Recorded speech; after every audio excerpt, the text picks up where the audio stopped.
Bonjour, je suis ravi d'avoir été invité, c'est un privilège pour moi. Je suis Jean-David Caddy, j'ai 45 ans et je suis né dans un foyer aimant où est-ce que mon papa est pasteur. Donc j'ai manqué de rien, j'ai été vraiment bien élevé, c'était vraiment dans une famille vraiment unie, où est-ce qu'il y avait de l'amour entre nous et à l'âge de mes 9 ans, la première fois de ma vie que je voyais un match de foot en direct, il y a eu 40 morts devant mes yeux suite à des bagarres entre hooligans, supporters, hooligans. Et ça a fait du bruit dans le monde entier. Le monde entier a été outré, le monde entier a été secoué parce que c'est quand même pas anodin. Et moi, du haut de mes 9 ans, ben, j'ai été littéralement fasciné par ce que j'ai vu. Et j'ai su tout de suite que c'est ce que je voulais faire plus tard quand je serai grand. Il y a vraiment comme s'il y avait un esprit méchant qui était rentré en moi et j'ai dit bah, quand je serai grand, je ferai ce que j'ai vu et pas forcément pour tuer mais pour me battre et c'est ce que je voulais faire, devenir un hooligan et l'idée a commencé à germer dans ma tête à l'âge de 9 ans. C'était en 86, 85-86, je suis allé pour un match de foot. Et au lieu d'avoir le regard fixé sur le terrain, j'avais le regard fixé dans les tribunes. Je regardais les supporters, il n'y avait que ça qui comptait pour moi. Et donc on a continué à y aller.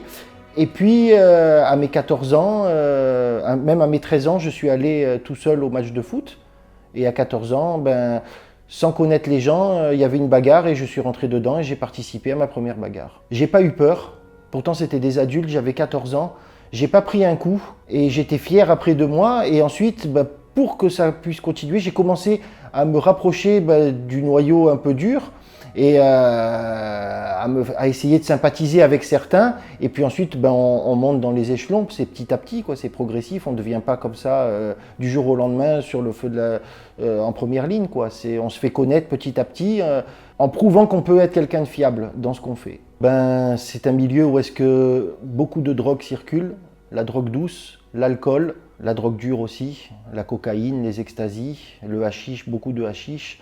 Et donc j'ai continué à me faire connaître et puis à l'âge de 18 ans, suite à une bagarre, j'ai eu ma première condamnation à de la prison avec sursis pour violence avec arme, coups et blessures et violence avec arme.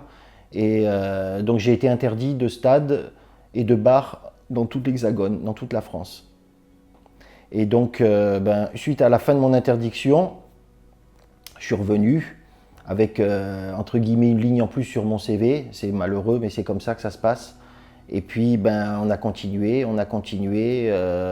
se faire connaître, à devenir de plus en plus unis, soudés, parce que ce monde-là, c'est une culture. C'est pas du jour au lendemain, le week-end, on décide de faire comme ça. C'est une culture de tatouage, c'est une culture musicale, c'est une culture vestimentaire. Et donc, on est tout le temps entre nous, quoi. On est ensemble 7 jours sur 7.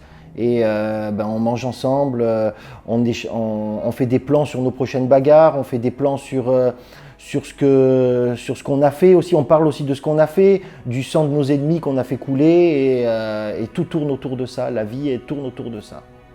Alors moi ça n'a pas impacté ma vie avec mes parents parce que j'étais en train d'arriver à ce que je voulais faire depuis tout petit, donc ce que mes parents ressentaient, j'en avais rien à faire malheureusement.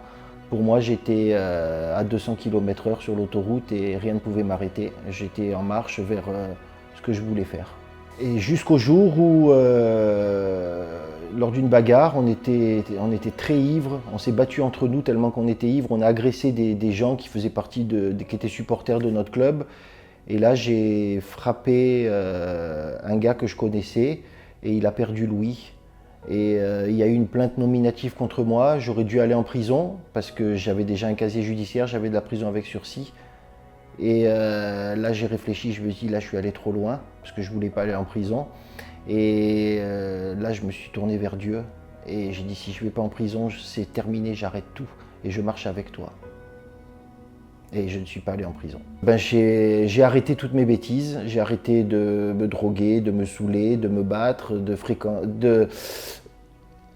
Pendant un petit moment, je n'ai pas fréquenté mes amis parce que j'étais recherché, donc je ne pouvais pas les voir. Et puis, je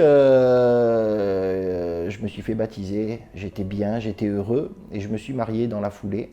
C'était une démarche personnelle et je me suis marié et quand on est chrétien, on est un peuple séparé et moi j'ai pas fait la séparation. Ce que j'avais vécu comme expérience, qui était vraiment une expérience réelle, j'ai voulu le faire vivre à tous ceux qui étaient mes anciens amis. Et donc le soir de mon mariage, je les ai invités à mon mariage.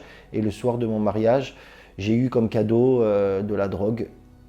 Et l'engrenage a commencé à reprendre. Et ça a fait un peu comme la parabole des 4 terrains, où est-ce que les ronces, petit à petit, elles ont commencé à grandir. Moi, j'étais sincère avec eux, mais je ne me rendais pas compte que j'étais sur une pente savonneuse.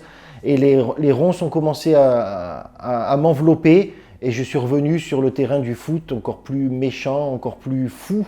Et j'ai laissé tomber mon engagement. Je suis revenu dans mon passé progressivement, mais ça a été quand même relativement rapide, mais progressivement, parce que j'étais vraiment sincère. Et je me suis fait avoir parce que j'ai pas coupé, il fallait quitter comme on doit quitter quand on est dans une situation qui n'est pas bonne. Quand on est chrétien, il faut savoir couper, il faut savoir couper, être radical avec le péché. J'ai pas su faire la part des choses et j'étais fragile. C'est comme si un alcoolique, après sa conversion, il va essayer d'évangéliser dans les bars. Je dis pas qu'on peut le faire, mais il faut le faire au bout d'un certain temps, en ayant une certaine maturité spirituelle. Et j'avais pas cette maturité spirituelle. J'étais vraiment de bonne foi, mais j'avais pas cette maturité spirituelle et j'ai été balayé en quelques mois. Quand je suis revenu dans le milieu, ça avait pris une autre ampleur. Ça commençait entre guillemets, à se professionnaliser et il y avait beaucoup de bagarres la veille des matchs, on se donnait des rendez-vous, des bagarres ultra violentes et fallait toujours être là parce que quand on se fait un nom dans un certain milieu, il faut toujours garder son rang entre guillemets et au bout de quelques années de violence, d'ultra-violence, de drogue, j'ai fait une overdose de tout ça, de ce monde-là. Mais seulement, je connaissais que ça. J'avais pas d'autres amis, j'avais pas d'amis dans l'église. Et donc ça a été dur pour moi. Et pendant 2 ans, je faisais semblant. J'allais au rendez-vous, mais je faisais semblant. J'allais plus, je me cachais, j'essayais d'esquiver toute cette violence.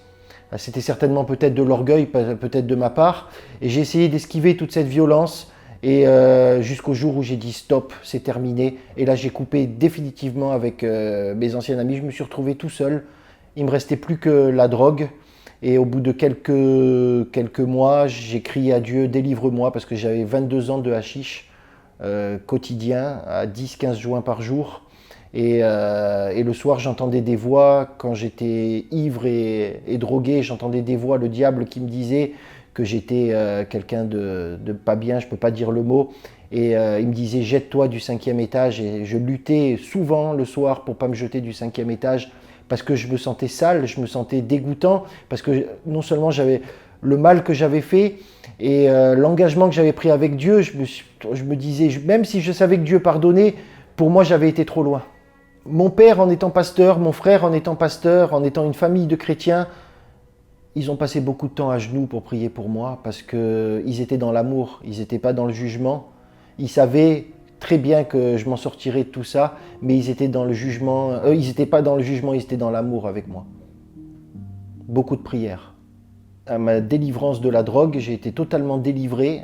Ça a pris 2 jours, totalement délivré, plus aucune envie. Et je suis retourné à l'église, mais je me sentais sale, je me sentais honteux. Et pour moi, j'ai demandé pardon à Dieu, Dieu m'a pardonné. Et je postulais à rien, je ne voulais pas servir le Seigneur parce que pour moi j'étais quelqu'un de grillé étant donné qu'on m'avait déjà fait confiance et j'avais trahi cette confiance. J'avais pris un engagement, j'avais trahi cet engagement et donc je me suis lancé dans le service pour nettoyer les toilettes et ça me convenait amplement. J'aurais pu faire ça toute ma vie chrétienne parce que c'était tout entre guillemets, ce que je méritais pour moi. Mon épouse était chrétienne, elle a été ravie déjà que je quitte mes fréquentations et ensuite que je cesse de me droguer, même si mon épouse, je l'ai toujours respectée, toujours aimée, je l'aime toujours encore plus que à cette période. Mais voilà, c'était mon monde à moi, elle m'a connu comme ça et je lui avais dit tu m'as connu comme ça, c'est pas toi qui vas me changer, si je dois changer c'est moi, mais c'est pas toi, je ne changerai pas pour te faire plaisir. Alors, je suis resté quelque temps à nettoyer les toilettes et ça me convenait vraiment, j'étais heureux de faire ça et je voulais pas plus. En plus, en ayant un père et un frère pasteur, vous imaginez bien que j'avais pas envie de me mettre en première ligne parce que vis-à-vis des gens, vis-à-vis du camp d'Iraton. Et assez rapidement, j'ai été appelé à servir Dieu dans les prisons. C'était pas un milieu qui m'attirait forcément. C'est mon papa qui m'a dit viens un jour faire un intervenant à la maison d'arrêt de Nice. J'y suis allé par obéissance. J'avais tellement désobéi à mes parents que là j'ai dit bon ben je vais t'obéir. Et j'y suis allé et ça a chamboulé ma vie. Pendant 2 ans et demi, j'y suis allé en tant qu'intervenant, j'ai beaucoup pleuré et au bout de 2 ans et demi, les détenus me disaient ça me fait du bien de parler avec toi, quand est-ce que tu me viens dans la cellule? Et là j'ai senti que c'était l'appel de Dieu pour le service en prison. Alors j'ai fait des rencontres où est-ce que des fois c'est pas forcément sans parler de Dieu, mais un sourire, une attention, un monsieur ou un madame, ça touche parce que des fois certains n'ont pas de considération, mais on a vécu des moments forts. Des moments de repentance, des gens qui ne croyaient pas et qui étaient très durs. Et puis ils ont été littéralement transformés parce que là où le péché abonde, la grâce surabonde. Et j'aimerais dire que souvent c'est ceux qui sont le plus loin de Dieu qui en vérité sont le plus proches. Alors on voit Dieu agir aussi bien au quartier homme qu'au quartier femme. Et j'ai plein d'anecdotes à vous raconter, mais s'il y en a une qui m'a marqué, c'est cette jeune fille, très jeune fille qui est rentrée pour un assassinat. Et un jour je la vois, elle n'était pas bien et j'étais attiré pour lui parler. Et j'ai mis un petit moment avant de pouvoir lui parler et pendant 2 ans, ça a été des rendez-vous qui étaient grotesques. Parce que bon, elle était très respectueuse avec moi, mais elle ne croyait pas en Dieu, elle était rebelle, elle était dans une colère noire et elle était provocatrice vis-à-vis de Dieu. Et un jour, elle me dit, la semaine prochaine, je dois aller à la prison de la prison, donc au cachot, est-ce que vous pouvez venir me voir, ça me ferait du bien? J'ai dit oui, promis, je viens vous voir. Et donc je suis allé et on m'ouvre la porte et derrière, il y a encore un grillage et je vois cette fille, chose inimaginable, qui était avec un Nouveau Testament à la main.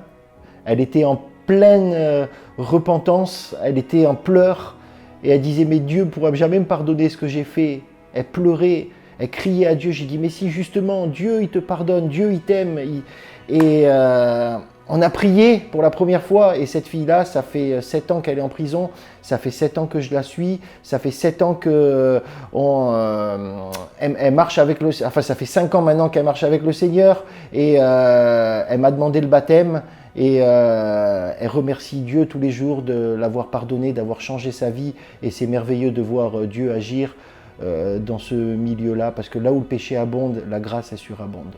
Toi qui nous regardes aujourd'hui, peut-être que tu as une culpabilité, peut-être que tu te sens trop sale pour t'approcher de Dieu. Et j'aimerais te dire que Jésus, il t'aime. Il t'aime comme tu es. Et s'il t'aime comme tu es, c'est parce qu'il a la capacité de te transformer.